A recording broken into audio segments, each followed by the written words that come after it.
¿Qué tal, amigos? Un gusto saludarles, soy Miguel Ángel Martínez Ub y les doy esta bienvenida a su programa de consultorio fiscal, en donde vamos a seguir platicando de las reglas misceláneas. Ya ven que es un tema, pues bueno, muy importante para todos los contribuyentes y nos seguirán apoyando con sus valiosos comentarios el licenciado en Derecho y Administración Fiscal Mario Herrera Telles y también el licenciado en Contaduría Raúl Ramírez Lara. Ambos son funcionarios de Prodecom y bueno, nos estarán enriqueciendo con sus comentarios respecto de estas reglas misceláneas. Bueno, para continuar con estas reglas misceláneas de importancia, contador Raúl, hay un tema que siempre es importante, ¿no? El tema de las devoluciones de impuestos. Hay una reforma, también hubo reforma en el Código Fiscal de la Federación, en su artículo 22, en materia de devoluciones, pero también hay unas reglas importantes en materia de devoluciones, ¿no? ¿Algún comentario respecto a ellas, contador Raúl? Claro que sí, Miguel. Mira, dentro de las facilidades que podemos encontrar dentro de la resolución miscelánea relacionado a estas famosas devoluciones automáticas, que me refiero en específico a cuando los contribuyentes, personas físicas, presentamos la declaración anual en el mes de abril, ¿no? ¿Y en qué consiste esta facilidad administrativa? Quiere decir que, bueno, que cuando el contribuyente se mete lo que es al portal de la página del Servicio de Administración Tributaria con la finalidad de llevar a cabo la presentación de la misma, y pues se va a encontrar lo que es una declaración prellenada con base a la información que fue informada por parte de sus patrones y bien de parte de sus deducciones personales. Si ya está precargado y el contribuyente acepta lo que es esta propuesta emitida por el Servicio de Administración Tributaria, te dice la facilidad que pasa a optar por esta devolución automática. Anteriormente en la resolución miscelánea sí te estipulaba lo que es un plazo para llevar a cabo esta devolución automática. Sin embargo, en el contenido de esta resolución vigente no te establece un plazo. Incluso el ejercicio 2020 tampoco te establece un plazo. Sin embargo, en la práctica vemos que la devolución automática va entre los 5 o 7 días hábiles posteriores a la presentación de la declaración. En esta regla te establece cierto tipo de requisitos, como lo son, bueno, que se presenta más tardar el 31 de julio, así te dice la regla miscelánea.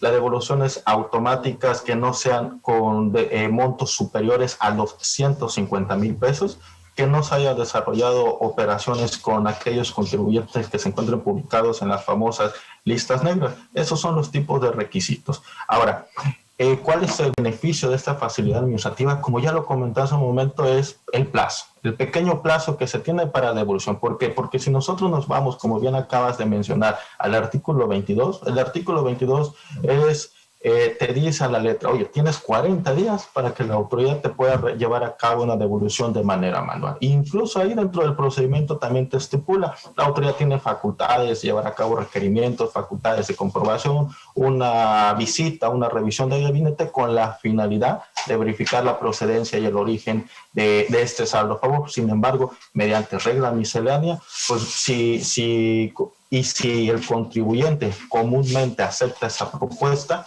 y toda vez que hoy en día ya está todo prellenado, puede entrar a este tipo de facilidad administrativa.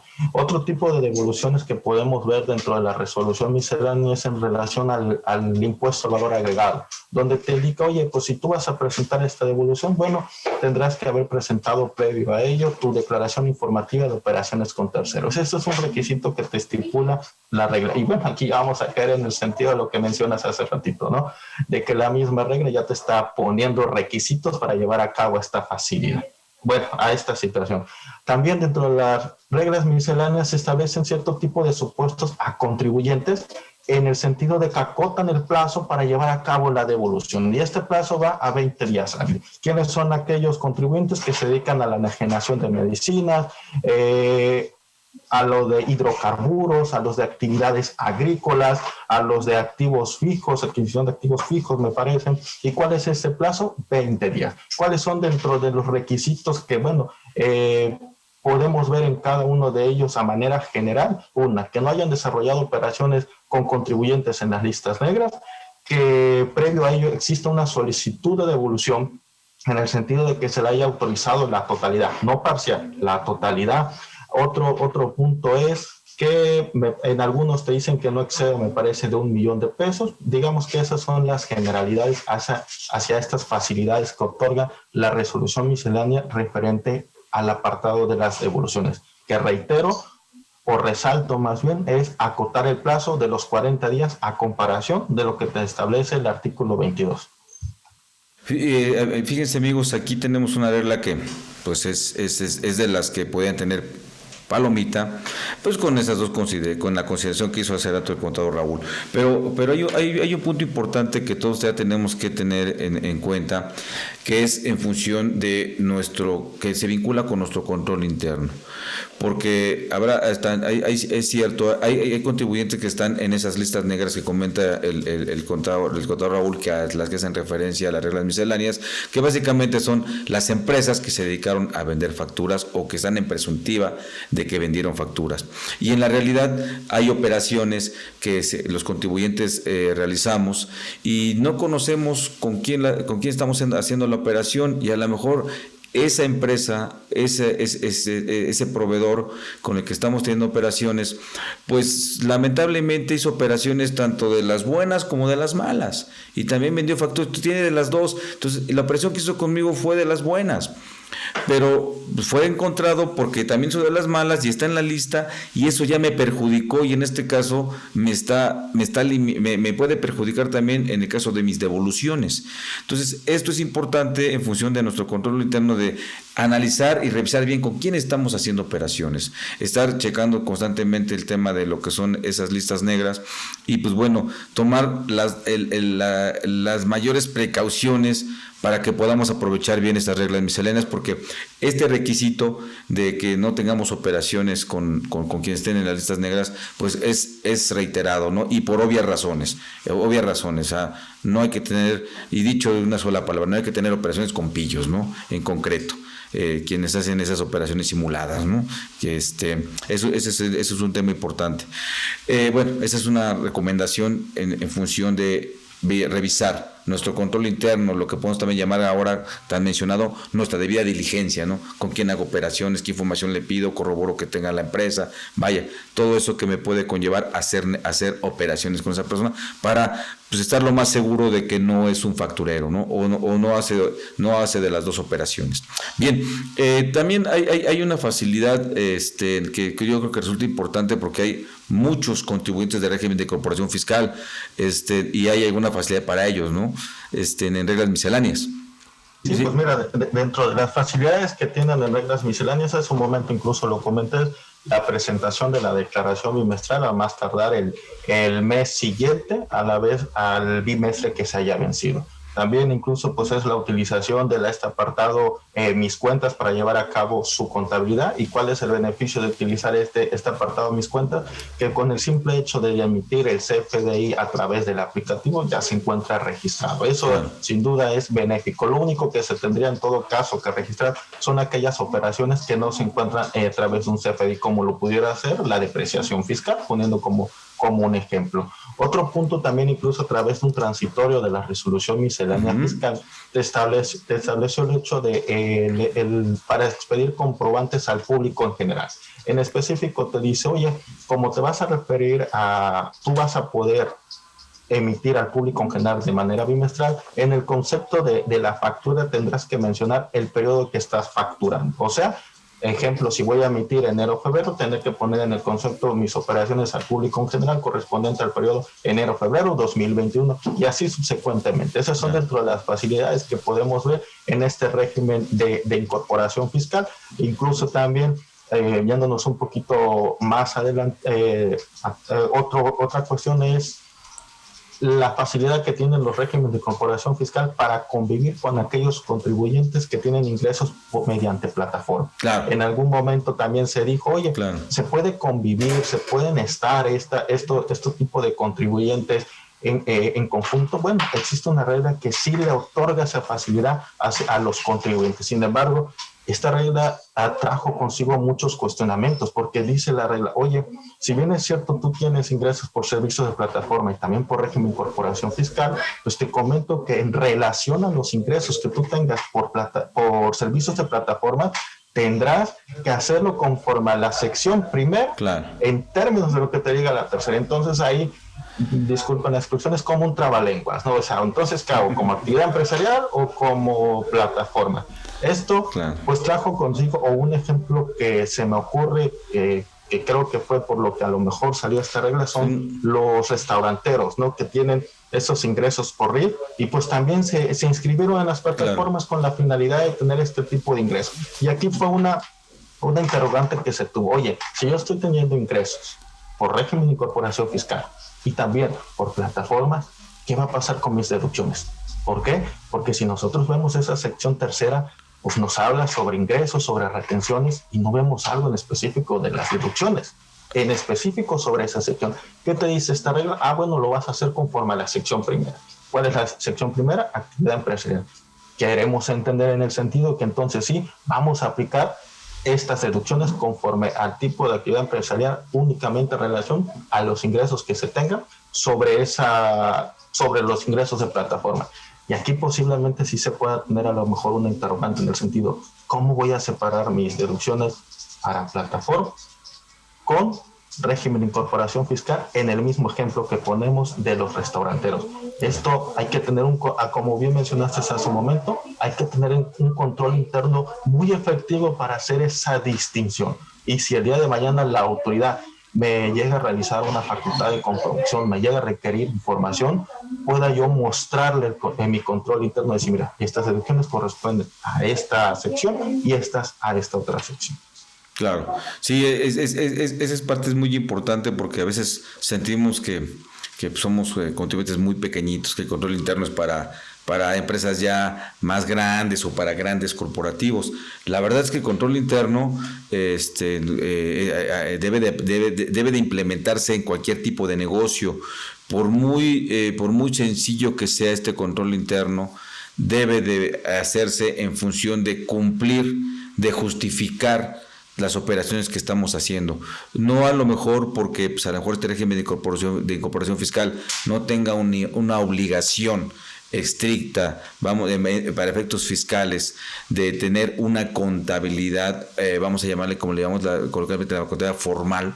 No quiere decir que no debe tener un control, por supuesto debe tener un control de cómo hacer sus procedimientos, cómo hacer sus operaciones, en este caso para efectos de aprovecharse de esta regla miscelánea y demostrar que está cumpliendo con los requisitos que marca ella, pues es indispensable este control, ¿no? No hay más.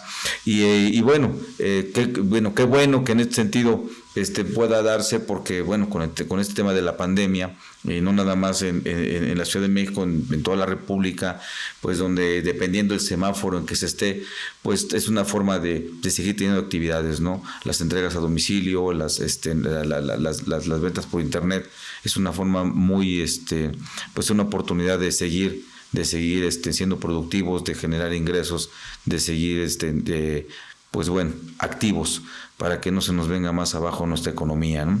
Es algo importante que hay que valorarlo para aprovechar y estructurar cómo hacer mis negocios, ¿no? Porque esto aplica a todos los RIF. Por el ejemplo que comentó el contador Raúl, fue dirigido a los restauranteros, pero aplica a todos los regímenes de incorporación fiscal, ¿no, contador? Es correcto, contador Miguel. Muy bien, aplica para todos. Y ahora, ya en específico para el tema de lo que son plataformas digitales, que, pues bueno, es algo también que ha tenido muchos ajustes, ¿no? Vamos a llamarle, muchos ajustes, porque, pues bueno, también es un tema relativamente nuevo en nuestro ámbito fiscal, ¿no? No en los negocios, pero sí en el ámbito fiscal, ¿no? Y también las reglas misceláneas, pues tampoco son ajenas a ellas, porque pues las mismas disposiciones hacen referencia. ¿Habrá alguna novedad para estos amigos que están en el régimen de plataformas digitales, tanto en el marco de ISR como de IVA? Sí, también tenemos varias modificaciones ahí, e incluso algunas facilidades. Ahí, por cuanto hace intermediación entre terceros, nosotros conocemos que existen dos personas principalmente. Uno, los que son intermediarios, y aquellos que también prestan los servicios o ofrecen, prestan servicios o enajenan bienes a través de las plataformas. Son dos distintos. Estos dos contribuyentes, por un lado, van a tener obligaciones que se van a correlacionar Por ejemplo, ¿quién tiene la obligación de emitir un CFDI cuando yo consumo a través de una plataforma digital? La resolución miscelánea fiscal me lo dice. Nosotros podríamos pensar, oye, si yo le compro a través de la plataforma, pues que la plataforma me dé el CFDI, pero no. En realidad la plataforma solamente es un intermediario. Por lo tanto, la resolución miscelánea establece que quien va a emitir el CFDI al consumidor va a ser el proveedor, y que se le va a enviar directamente al correo electrónico que haya proporcionado esta persona. Vamos a encontrar en este tipo de operaciones dos casos: contribuyentes que necesitan factura y contribuyentes que no la requieran. En la misma plataforma se señala ahí si necesito o no factura. Claro. Si necesito factura, tengo que señalar pues, mi RFC y tengo que señalar mi correo electrónico. Y es así como el proveedor, es decir, el que utiliza la plataforma digital para poder vender o prestar un servicio, va a emitir el CFDI por la cantidad total que le haya cobrado la plataforma. Esto es muy importante conocerlo, porque posiblemente este contribuyente que está prestando los servicios diga, oye, pues es que menos la comisión yo recibo tanto.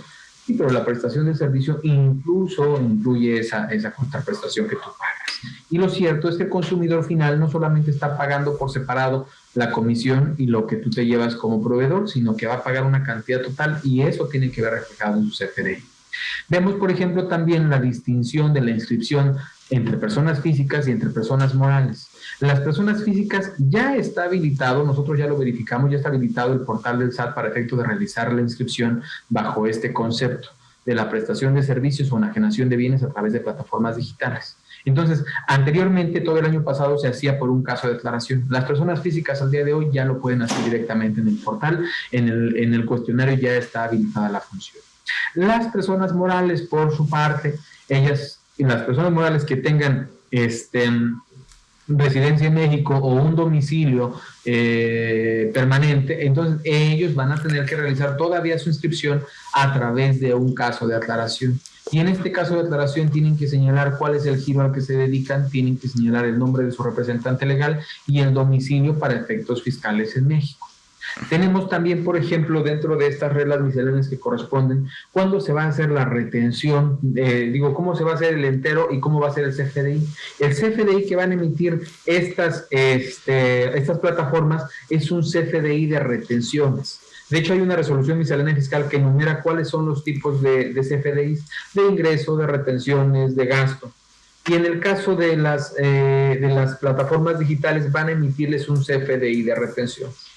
Y el entero de estas retenciones, como todos los contribuyentes, lo establece esta regla también, la 12.2.4, nos habla justamente de que el entero tiene que ser al día 17 siguiente, como todos los contribuyentes, a través de DIP, declaraciones y pagos, que está habilitado para la presentación de todas las declaraciones.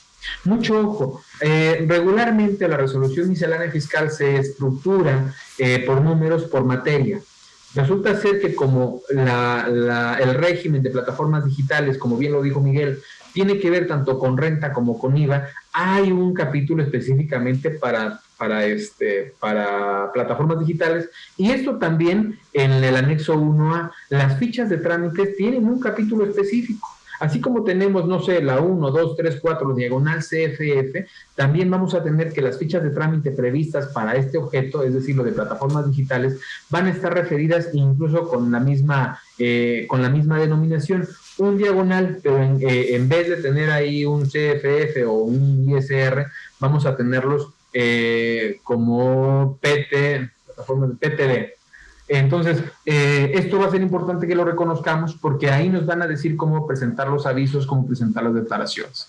Y dentro de, por ejemplo, hace rato que hablaban de la convivencia del régimen de incorporación con el régimen de actividad mediante plataformas digitales, vemos que incluso los contribuyentes del RIF que tengan operaciones a través de plataformas digitales también pueden verse beneficiados con que su retención, la retención que les hace la plataforma, sea considerado como pago definitivo.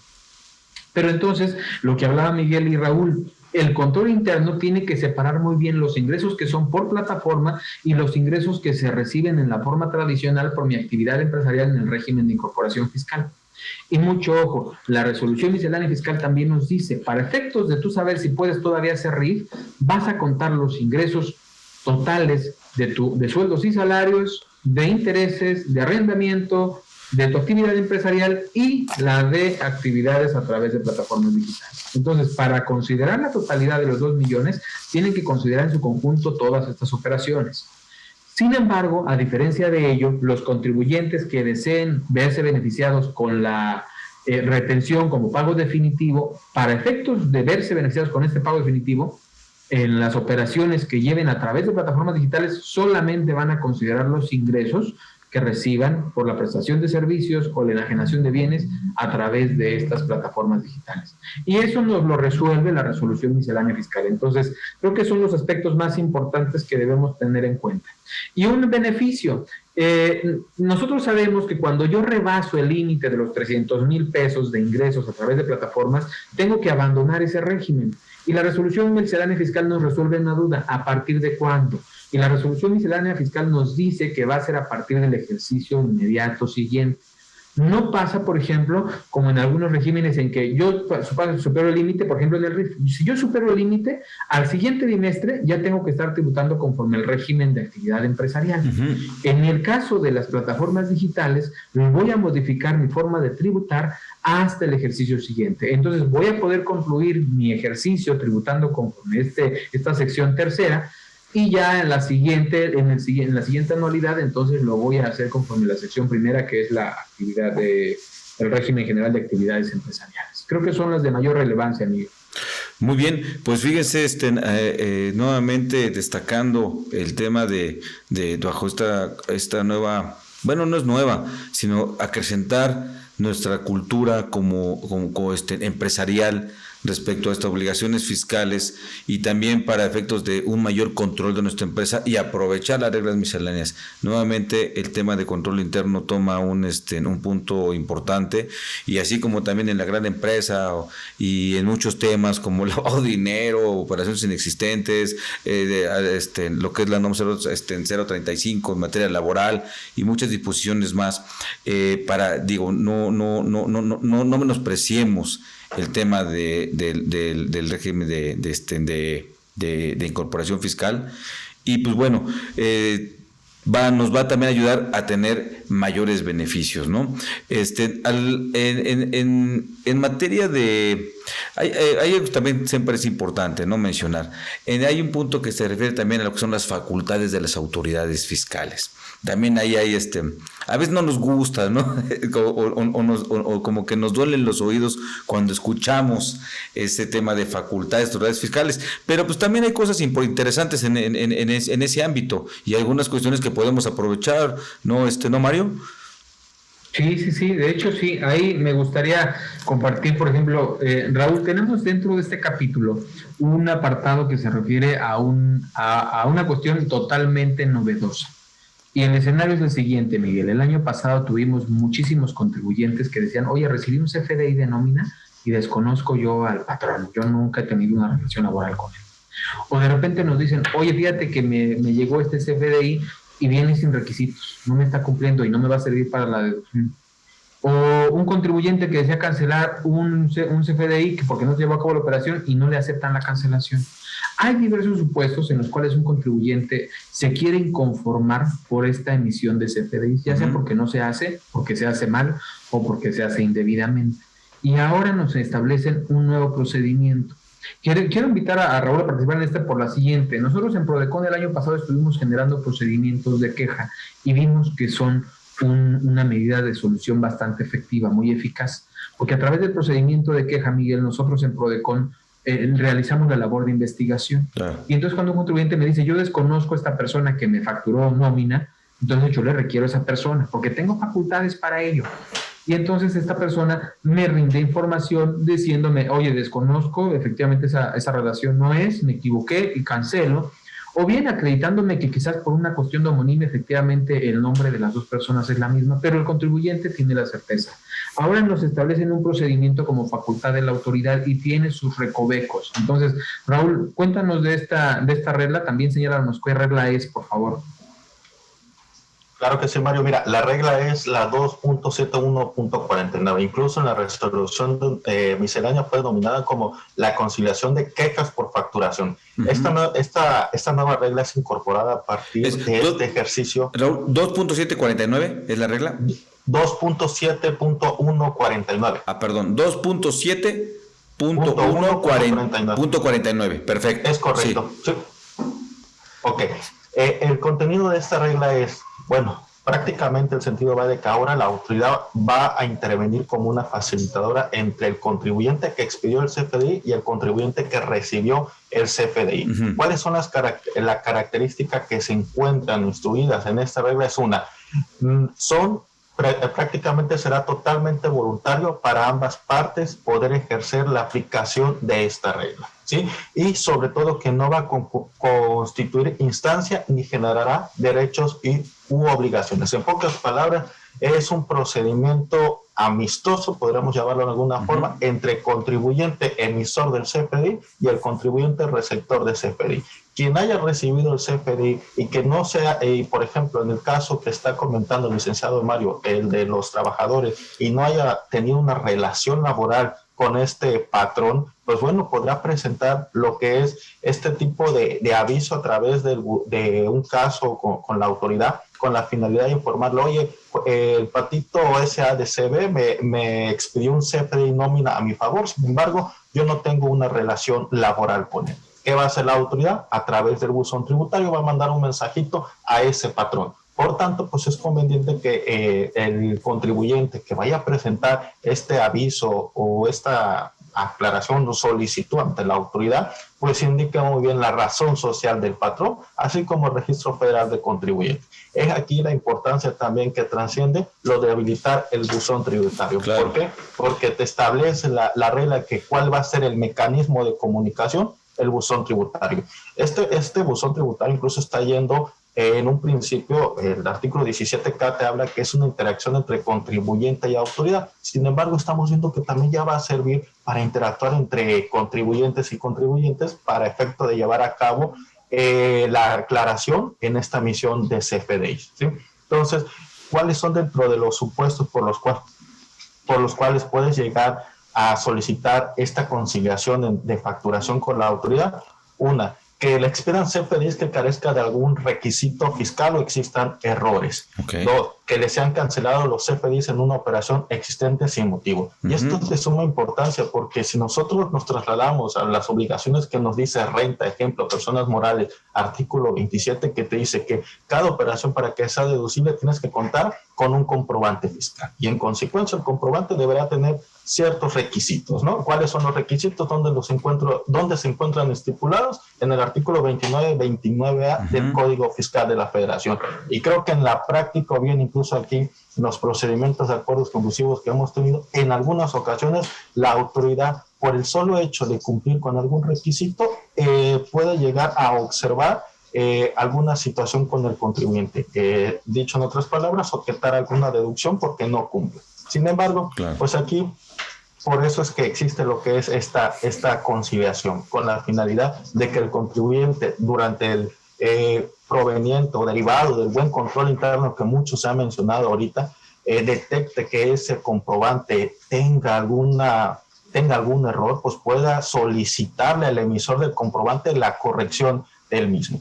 También otro de los supuestos que se encuentran dentro de esa regla miscelánea, pues sería que cuando se realice un pago y no se reciba lo que es el CFDI de pagos correspondiente. Debemos recordar que en materia de CFDI, pues existen en términos de reglas misceláneas, te dicen que hay CFDI de ingreso, CFDI de egreso, de traslado y complemento de pago. Claro. Incluso el artículo 29 tuvo una reforma en el sentido de incluir en el primer párrafo el sentido también de cuando se realizan pagos, el adquiriente pues deberá solicitar el CFDI respectivo, ¿no? Entonces, esos digamos que son los supuestos que se encuentran establecidos en esta regla 2.7.149. No sé si tengas algo más que agregar, Mario. Sí, fíjate la relevancia, Miguel, que yo a esta disposición la veo que es totalmente nueva. Antes no existía, no la teníamos. Claro. Se habla de un procedimiento, como bien lo dice Raúl, amistoso, pero más que amistoso, voluntario. La autoridad va a mandar un mensaje a aquel emisor o receptor del CFDI y le va a avisar de cuál es la queja de un contribuyente. este contribuyente a quien les he enviado este mensaje no tiene obligación de acatarlo de ninguna manera. Claro. Puede corregirlo de forma voluntaria. Solamente le van a avisar, oye, nos dijeron que no quieres emitir el CFDI. Oye, nos dijeron que emitiste el CFDI. Y muchas personas con esto podríamos decir, bueno, pues entonces es inservible este procedimiento. Pero no lo es tanto. Por lo siguiente, nosotros en Prodecon, además de la asesoría, nos dedicamos al litigio. Y este año llevamos muchísimos asuntos en los cuales contribuyentes les rechazaban su devolución porque decían, oye, yo en mis sistemas advierto que esta persona te retuvo. Y el contribuyente dice, pero no es mi patrón, por eso no lo consideré. Bueno, pues entre que son peras o manzanas, te niego. Y vete a pelear a tribunales. Claro. Nosotros, este año, lo que hicimos fue justamente el procedimiento de queja. Pero creo que este puede ser un documento adicional. Claro. Oye, ¿no me podrías negar a mí mi devolución? Si yo realicé el procedimiento en el cual incluso te hice partícipe a ti, autoridad, de una situación que me estaba quejando. Yo desconozco esa relación laboral de un CFDI que tú me estás atribuyendo como propio. Y la ineficacia de la operación que tú me invitas a hacer a través de este procedimiento de conciliación, pues no puede representar un perjuicio para mi contribuyente. Y es un elemento adicional, Miguel. Por supuesto. Entonces, pues la recomendación es no solamente la queja a nosotros lo hemos visto como más efectivo, claro. Porque incluso yo con la queja, si no me responden, puedo emitir multas. La autoridad no, la autoridad hasta ahorita en este procedimiento solamente es te invito, te comento que claro. Esto sucedió. Pero ya vamos a tener un elemento probatorio adicional para decir, incluso la autoridad sabía que esto era de esta manera. Y entonces, claro. Esta regla conviene conocerla, porque nosotros, al menos en Prodecon, vimos que era una problemática muy recurrente. Y justamente por estos contribuyentes que facturan operaciones simuladas, que de repente facturaron nómina sin ton ni son, y entonces estaban provocando afectaciones a contribuyentes que nada tenían que ver con ellos. Así es. ¿No? Así es. Otra de las facultades se conviene, así adelante. Y bueno, así es, y a lo mejor hay un detallito, bueno, un asunto más que me gustaría plantearlo, pero vamos a ir ahorita a una pausa. Y respecto a esta regla, un punto más que también es común. Vamos a una pausa y seguimos hablando de estas disposiciones de reglas misceláneas.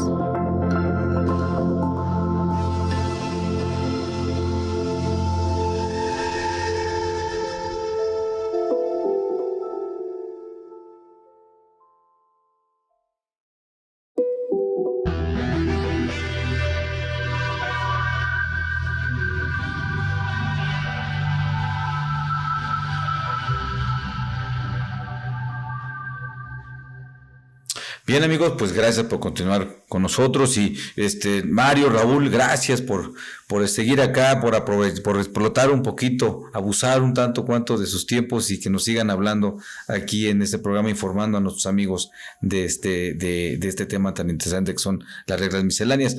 Dentro de lo que es esta, vamos a llamarle esta conciliación que se va a dar entre quien expidió el comprobante y quien lo recibe, hay una problemática que se da en el cual hay veces, medularmente, digo, no nada más ahí, pero medularmente con los gasolineros, ¿no? Que si me dan un ticket para facturar, ¿no? Cuando pago la gasolina, sea que me dan el ticket de que pagué con la tarjeta de crédito y me dan un ticket para poder facturar. Y sí tengo opción de sacarla inmediatamente o sacarla después. Esto va a depender del tiempo, la hora, en fin, las circunstancias, ¿no? Pero muchas veces se pierde el ticket, se traspapela o se olvida. Y el ticket es, por ejemplo, ahorita que estamos apenas a 3 de febrero, pero lo tengo de enero. Entonces hay la problemática, dice, no, es que tienen que ser los del mes nada más. Esa es una cuestión recurrente. Yo entiendo que las empresas, los empresarios lo hacen, bueno, se hace por cuestiones de control, de cuestión de administrativo, ¿no? Porque si de repente, pues bueno, ¿cuándo tengo yo que hacer esa factura genérica? Hablando de gasolineros, y de repente yo me encuentro, pues ya avanza el año y llego a mayo y me encuentro un comprobante de enero y voy a pedir mi factura. En estricto sentido me tienen que expedir mi comprobante, ¿no? En estricto sentido tienen que expedir mi comprobante, aunque sea de febrero, yo venga en mayo o en agosto a pedir mi comprobante. Esa es una situación que también se da. Este tipo de situaciones corregirlo, para hacerlo más amigable, porque se llega a tener problemas con quien expidió el comprobante, porque él dice, oye, espérame, yo ya expedí mi comprobante de público en general y ahí incluí tu operación. Si ahorita vienes a pedirme la factura, pues me complicas, ¿no? Se convierte en un problema de complicación administrativa que tendría que hacer la empresa, pues pedir un comprobante de esa índole. Sobre esto, en esta conciliación, ¿hay algo que se contemple sobre esta problemática que se da? En la parte específica, no.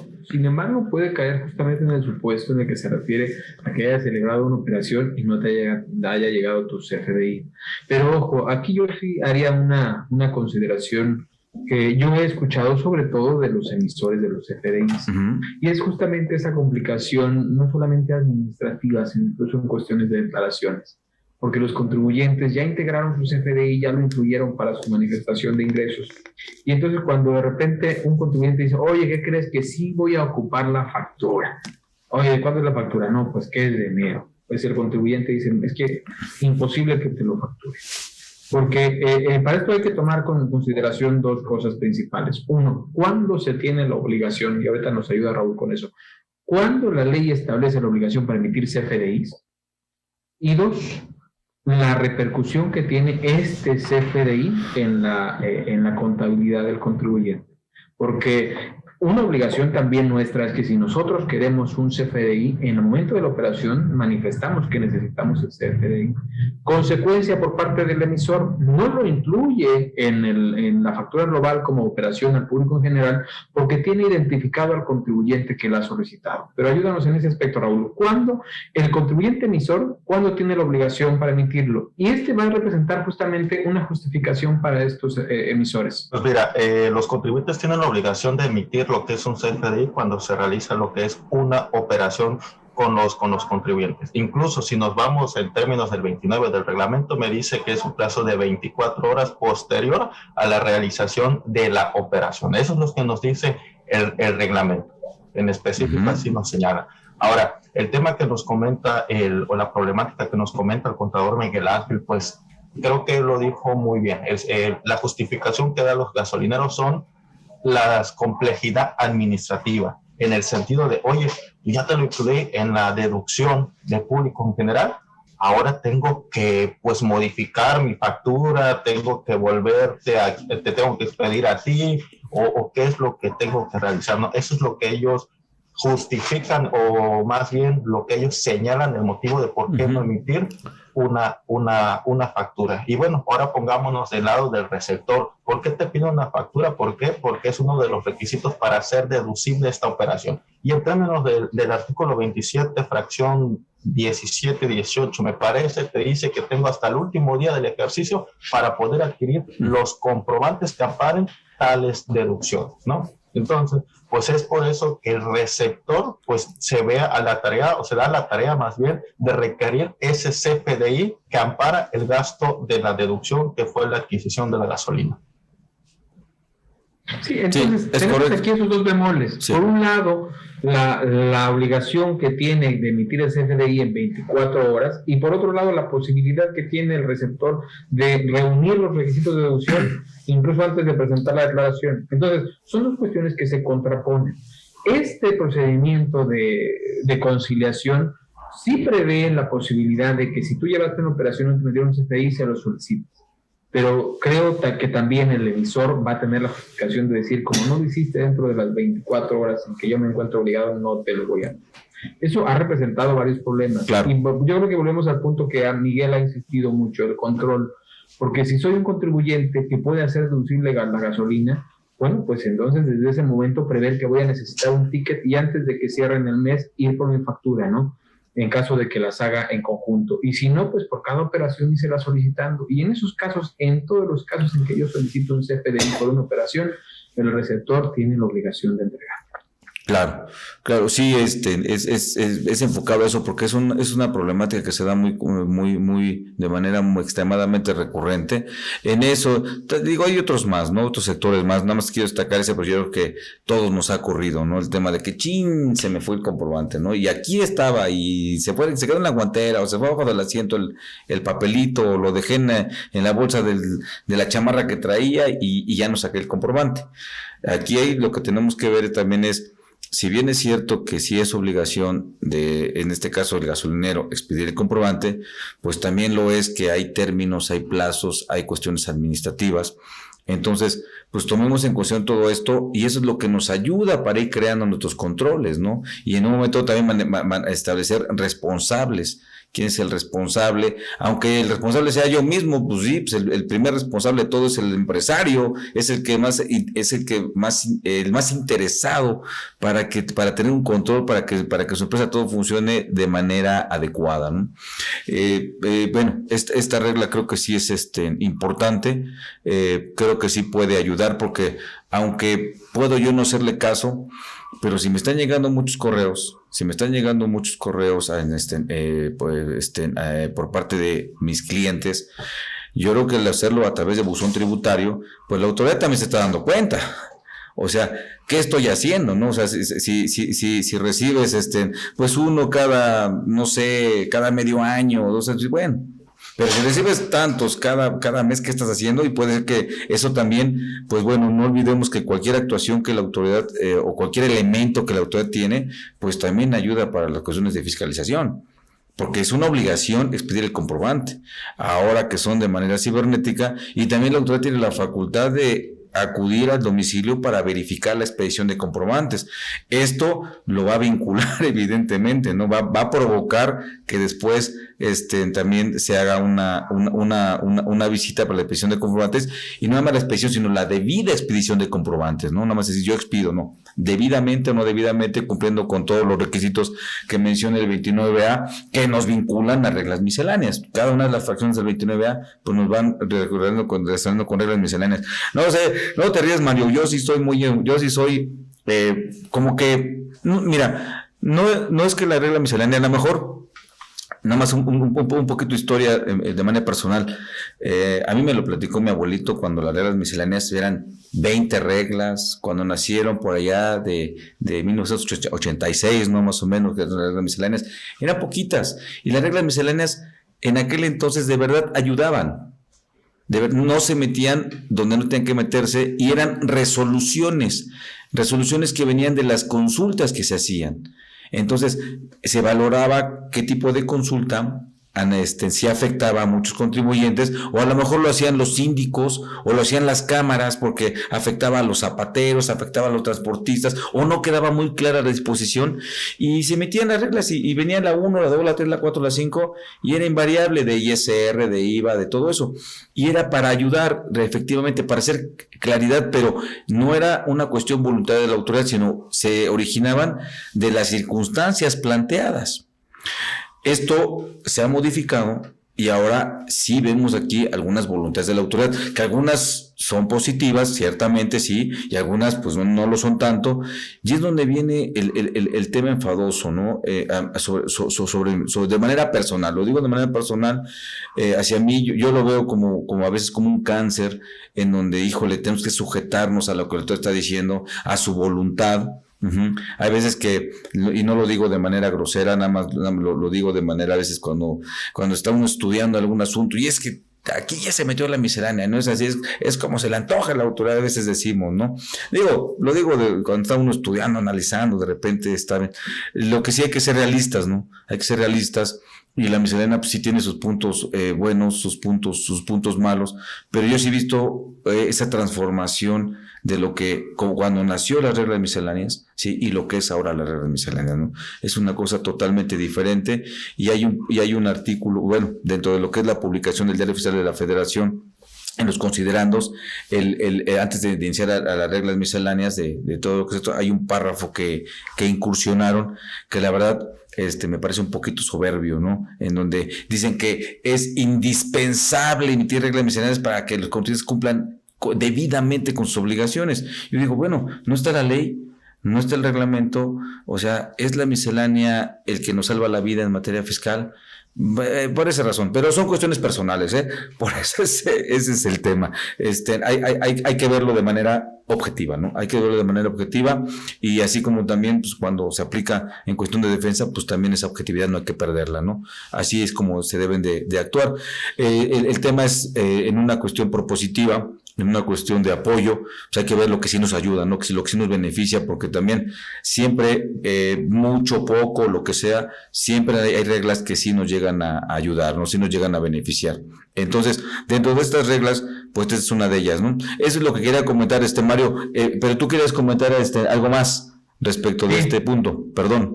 Sí, complementando lo tuyo, tu sentir es el sentir de muchos contribuyentes, eso de cómo ven las reglas. Pero bueno, vamos a abonar en algunas en las que sí conviene conocer. Claro. Y por ejemplo, dentro de este capítulo de facultades de la autoridad está la regla 2.11.14, que se refiere a las aclaraciones de los exhortos y las cartas de invitación. Y esto creo que es conveniente conocerlo por lo siguiente. Quienes leímos la exposición de motivos de la reforma fiscal para este 2021, vimos que uno de los ejes rectores es el fortalecimiento de las facultades de gestión.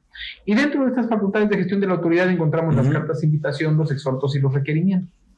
El año pasado vimos, y en la gestión anterior también, pero el año pasado con bastante recurrencia, que al contribuyente le llegaba una carta de invitación de la Ciudad de México y el contribuyente se encontraba en Tamaulipas. Y entonces el contribuyente se hacía la pregunta, ¿me tengo que trasladar a la Ciudad de México para aclarar esto? Y entonces viene esta carta de invitación y dice, a ver, esperen, paren todo. No es necesario trasladarse. El desahogo de una carta de invitación o de un exhorto se va a hacer en la administración desconcentrada de recaudación más próxima a tu domicilio. Y esto nos da la certeza en dos vías. Hay un tipo de exhorto en el cual incluso, lo vimos aquí en la delegación Veracruz, le llegaba al contribuyente una carta firmada o según emitida por la administración de servicios, la administración de auditoría y la administración de recaudación. Y el contribuyente lo primero que dice, oye, me van a revisar tres. Me va a revisar el que me orienta, el que me verifica y el que me sanciona. ¿Qué me van a hacer? Ahora ya sabemos que el competente para resolverlo es recaudación. Y esto nos da seguridad por cuanto hace a la autoridad con quien vamos a acudir y la vía en que lo vamos a hacer. Ya también tenemos una regla en la que nos señala en la ficha de trámite la 128 diagonal Código Fiscal de la Federación, CFF. Ahí nos establece cómo vamos a desahogar las aclaraciones en caso de que se hagan por caso de aclaración. Entonces tenemos los exhortos, que son invitaciones, que las vamos a desahogar ante recaudación, y las invitaciones, que pueden ser electrónicas, que las vamos a desahogar conforme la regla 128 CFF. Creo que esto abona muchísimo para aquellos contribuyentes que recibieron en el ejercicio anterior y que durante este 2021 van a ser objeto de este tipo de facultades. Y dentro de estas facultades... Una pregunta. Tomando el comentario de hace un rato, evidentemente, si yo soy de esos contribuyentes que tengo esa inquietud, puedo tomar mi teléfono, puedo mandar un correo, puedo comunicarme con Prodecon para que me dé orientación, ¿no? Respecto de... No tengo esa inquietud de que me van a verificar aquí, me van a verificar allá, y a lo mejor lo que más conviene es no atenderla, ¿no? Y porque también de repente, bueno, pues es una, no te genera obligaciones y no se atiende. Y esto, pues bueno, puede provocar otras circunstancias. Yo soy de la idea que siempre hay que valorar, ¿no? Hay que valorar, no es decir, no la atiendas, no. Si por algo te llegó, si te llegó es por algo. Entonces, más vale saber, informarse, que negar y así como que hasta esperar un acto diferente. Porque también otro punto, como tú comentas, me lo mandó otra administración que no es la que pertenece a mi domicilio. Entonces dice, es que no, por cuestión de circunscripción territorial, no le compete, no es la competente, se equivocaron, ¿no? O cosas como esas. Hay que informarse adecuadamente, y si no estamos así, pues vamos a orientarnos, ¿no? Que puede ser ante la Prodecon o también con la autoridad. Digo, no pasa nada. A veces como que tenemos miedo, ¿no? De que no sé, ya me encontraron o me van a inventar algo, no lo sé, ¿no? Algo así, pero tenemos esa fobia natural que se da derivado, yo creo que de una idiosincrasia en el ámbito fiscal, evidentemente, en el ámbito de los negocios, el tema de siempre repelar todo este tipo de cuestiones. Pues bueno, o sea, como siempre, lamentablemente el tiempo nos va apremiando. Por favor, algún comentario, bueno, perdón, nuevamente te interrumpí, Mario, respecto a alguna pregunta, pero también algunos comentarios de algunas reglas que que ustedes consideren todavía importantes, aunque sea para mencionarlas, para que nuestros amigos las puedan consultar. Sí, claro que sí, Miguel. Fíjate que dentro de los puntos que debemos resaltar del contenido de la resolución miscelánea está un transitorio 42º que va referente a la habilitación del buzón tributario, ¿sí? Y en este 42º te habla en específico de dos tipos de contribuyentes, los del régimen de incorporación fiscal y aquellos que enajenen bienes a través de plataformas. ¿Y por qué es esto? Si nosotros recordamos la resolución miscelánea que estaba vigente en el 2020, estipulaba que los que tributaban en el RIF se encontraban relevados de habilitar el buzón tributario. Sin embargo, para este ejercicio 2021 te dice que pues ya también ellos tienen que entrar al hecho de habilitar el buzón tributario. En ese transitorio 42º te establece fechas y te dice que va en función al 6º dígito del registro federal del contribuyente, del 1 al 4 a más tardar el 31 de enero del 2021, 5 al 8 a más tardar el 28 de febrero del 2021 y 9 a 0 a más tardar el 31 de marzo del 2021. Entonces, es la fecha que tienen los contribuyentes que se encuentran en el RIF para habilitar el buzón tributario. Hace un momento comentó el licenciado Mario muy atinadamente en el hecho de que en muchas ocasiones nos vamos a lo que en algún momento del contenido de la resolución miscelánea habíamos leído en otros ejercicios, pero la que es aplicable en este ejercicio 2021 ya nos señala que los que tributan en el RIF tienen que habilitar el buzón tributario. Otro transitorio que también va referente al buzón tributario sobre facilidades es el 48º, en el cual te indica la opción para no habilitar el buzón tributario. ¿Y quiénes son? Bueno, son los contribuyentes, que ante el Registro Federal de Contribuyentes no tengan obligaciones fiscales, inactividad económica y suspendidos. Aquí algunas de las preguntas podrán salir de ser, oye, si yo soy un contribuyente que tributa por asalariado, ¿tengo la obligación de habilitar el buzón tributario? Conforme a la redacción de la regla te dice que si no tienes obligaciones ni actividad económica ante el Registro Federal de Contribuyentes, pues estarías relevado claro, de habilitar el buzón tributario. Sin embargo, si nos vamos conforme a ley, si te ubicas en alguno de los supuestos que te establece el artículo 97, 98, me parece, en el sentido de que si mis ingresos son mayores a 400,000, si tengo 2 o más patrones y que tengo la obligación de presentar una declaración, podríamos decir que conforme a ley, pues sí tendrías tú que en algún momento te ubicas en el supuesto de tener una obligación y en consecuencia de habilitar lo que es el buzón tributario. Otro de los contribuyentes que podrán no habilitar o la opción de no habilitar el buzón tributario son aquellos que se encuentren como suspendidos al Registro Federal de Contribuyentes. Y bien, los que se encuentran relevados son aquellos que su registro federal de contribuyentes se encuentran cancelados. Estos son de los temas relevantes en relación al buzón tributario. Otra regla también muy importante que existe en materia de comprobantes fiscales es una oficialidad que se otorga. Adelante. Antes del 46º, es también muy importante porque hay que recordar que para habilitar el buzón tributario son 2 medios de contacto. Okay. Nos establece una fecha límite. Al más tardar el 30 de abril tenemos que tener ya los 2 correo y teléfono. Entonces, también, si al 30 de abril no está, podemos caer en los supuestos de sanción. Y las sanciones para no habilitar buzón tributario van de 3,000 a 9,000 pesos. Entonces, claro, evitemos sanciones. Cuéntanos otra, Raúl. Claro. Sí, Mario, mira, la otra regla es la facilidad para la emisión del CFDI de nómina. Aquellos CFDI nóminas que durante el ejercicio fiscal 2020 los patrones hayan emitido con algún error, pues bueno, tendrán la opción de expedir estos CFDIs a más tardar, o más bien de corregir estos CFDIs a más tardar el 28 de febrero del 2021, o sea, en este mes, el último día de este mes. ¿Y cuál es la condicionante que te dice esta regla 2.7.5.7? Es que es necesario que se refleje en la fecha de pago el día correspondiente a 2020 en que se realizó el pago asociado al comprobante. Y esto es de suma importancia, ¿por qué? porque recordemos que el pago de la nómina es una deducción que debe de cumplir con sus requisitos. ¿Cuál es el requisito? Ya lo hemos mencionado, es tener el comprobante fiscal digital por internet.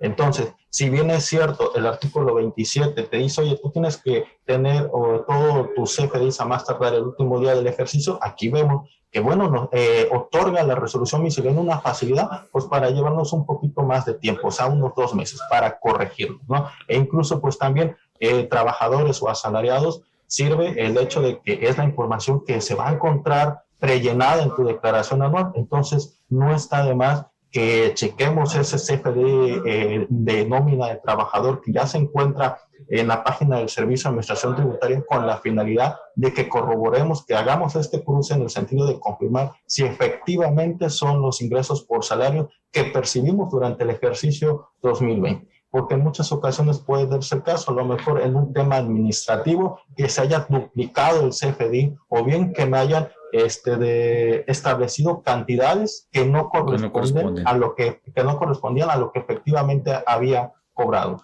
Repito, la facilidad es hasta el 28 de febrero de 2021.